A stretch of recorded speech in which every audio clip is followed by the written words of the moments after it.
Hola, mi nombre es Alondra Morales Ramírez del 10º A y les voy a presentar un pequeño video sobre los aspectos que yo considero importantes sobre el tema de fracturas mandibulares. Bueno, tenemos que definir una fractura mandibular como la alteración estructural del hueso mandibular tras un traumatismo facial de diversa etiología. Estas fracturas son clínicamente importantes por varios motivos, pero en documentos que investigué encontré tres muy importantes, que son los tejidos blandos y los huesos de la cara que confieren la protección anterior al cráneo. El segundo aspecto es el aspecto facial. Es un factor importante del aspecto personal porque pues esta es como nuestra presentación. Como tercer punto es su conjunto anatómico y se asocia a varias funciones importantes para la vida diaria, tales como la alimentación y el habla. Este conllevará algunas consecuencias potencialmente graves sobre el estilo de vida y pues también la vida del paciente. Como honestamente no me considero buena para dibujar, les presento aquí un pequeño esquema, o sea una foto que encontré. Aquí se divide sobre una distribución anatómica de las fracturas mandibulares según su prevalencia y alguna clasificación que es como la más conocida. Para empezar tenemos la coronoides, que es del 1.3%. Después el cóndilo, que es de las más frecuentes, del 29.1%, la rama del 1.7%, el ángulo del 24.5%, el cuerpo del 16%, después está la sínfisis del 22% y alveolar, que es del 3.1%. También hay una clasificación del 2.2%, pero esta es sin especificar, o sea que puede ser por algún otro motivo. ¿Y cuáles son las causas de las fracturas mandibulares?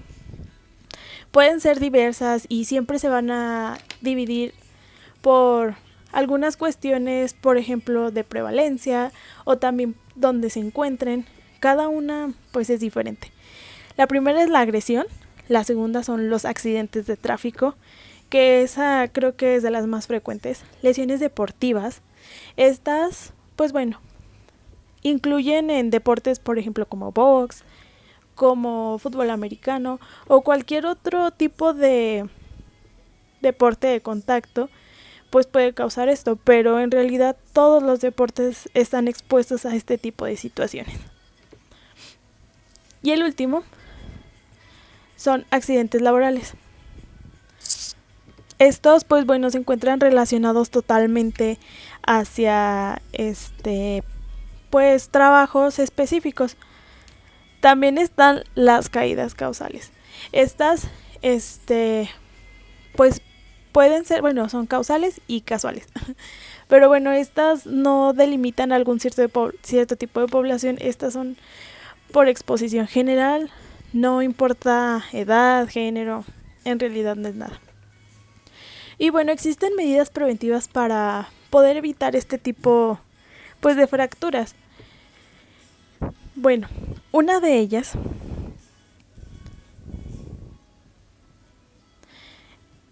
son el uso de protectores bucales, por ejemplo, en el box o por ejemplo en fútbol americano. Esos son muy buenos para ese tipo de deportes. También el uso de cinturón de seguridad y casco integral. Este es, por ejemplo, enfocándose al trabajo de las personas, por ejemplo, repartidores, choferes, etc. También están las medidas de prevención en el ámbito laboral. Todo trabajo tiene que tener medidas de prevención para que no ocurran accidentes. Eso tiene que darse como seguridad social al paciente. Y por último, también se encuentra la educación sociosanitaria de la población. Esto significa dar pláticas de prevención acerca de todo este tipo de problemas que hay, porque sabemos que los causa, pero no sabemos cómo prevenirlas. Entonces es muy importante enfatizar en esa medida preventiva porque es del nivel más bajo hacia lo más alto, como los protectores bucales, cinturón de seguridad y lo que confiere al ámbito laboral. Bueno, el paciente frecuentemente refiere 4 signos y síntomas. El primero es el dolor y ese es el que es el primer indicativo. El segundo es la dificultad para masticar, porque sabemos que ante una fractura y el dolor, pues no se va a poder masticar, ¿verdad?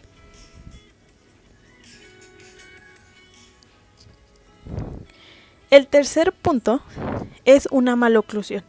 Esto, pues, es totalmente causado por la línea de fractura que tenga la mandíbula. Y la línea de fractura es la que dará el lado de la maloclusión del paciente. También la parestesia en la distribución del nervio dentario inferior, dado que por ahí pues pasa el nervio dentario inferior y se encuentra muy dañado.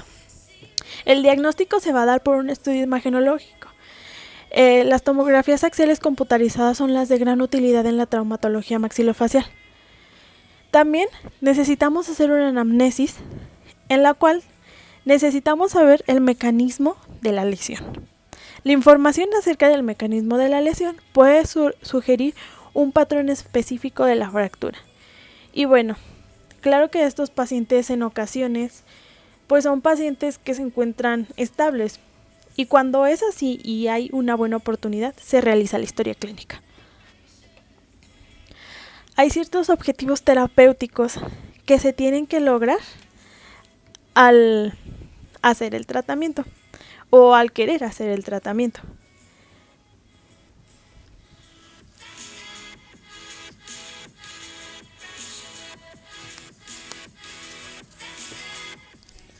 El primero es normalizar la oclusión, porque sabemos que ese es uno de los indicativos de que hay una fractura mandibular.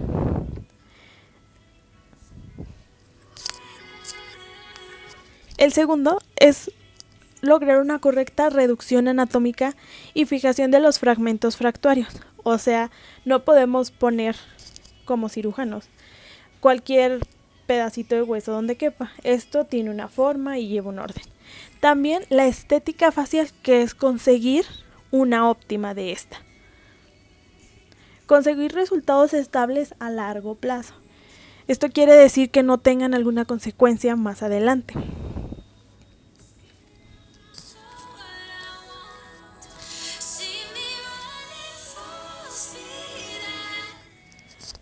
También satisfacer las expectativas del paciente.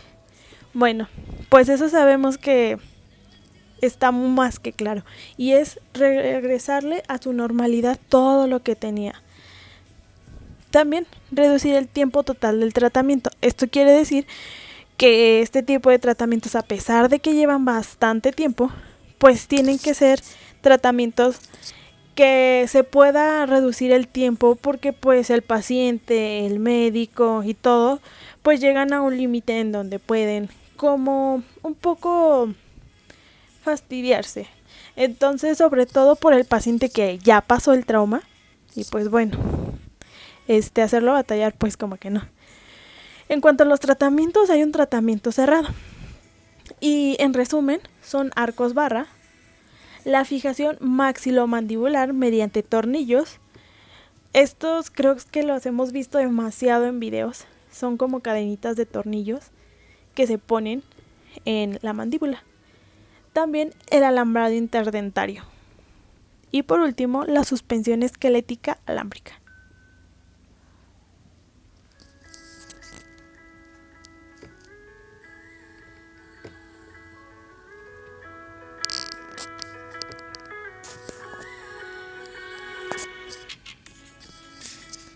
Y la suspensión esquelética alámbrica.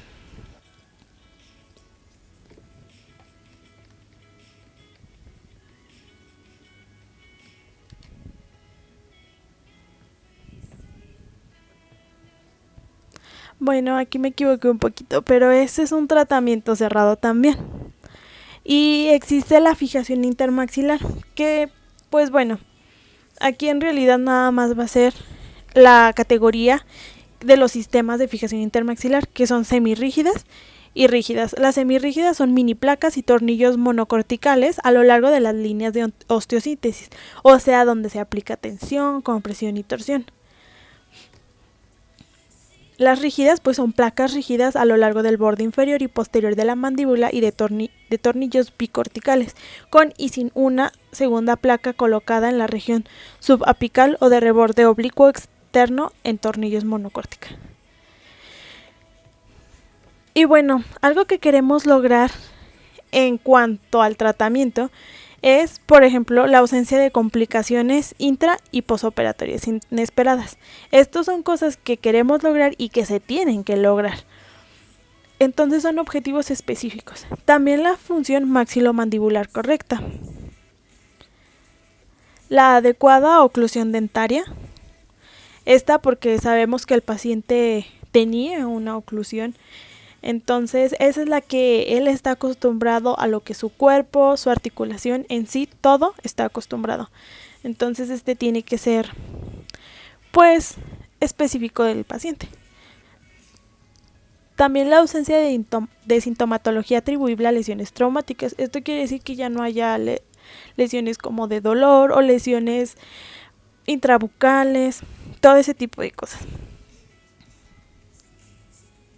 También la óptima estética dentofacial, que sabemos que ese es un objetivo primordial del cirujano. Regresar totalmente ese tipo de cuestiones. También la finalización del tratamiento en tiempo planeado. Esto quiere decir que no lleve más tiempo, que no sea tan prolongado, a pesar de que pues todo lleva cierto tiempo, pero que no sea tan largo. Y también la satisfacción de las expectativas del paciente, que es lo más importante.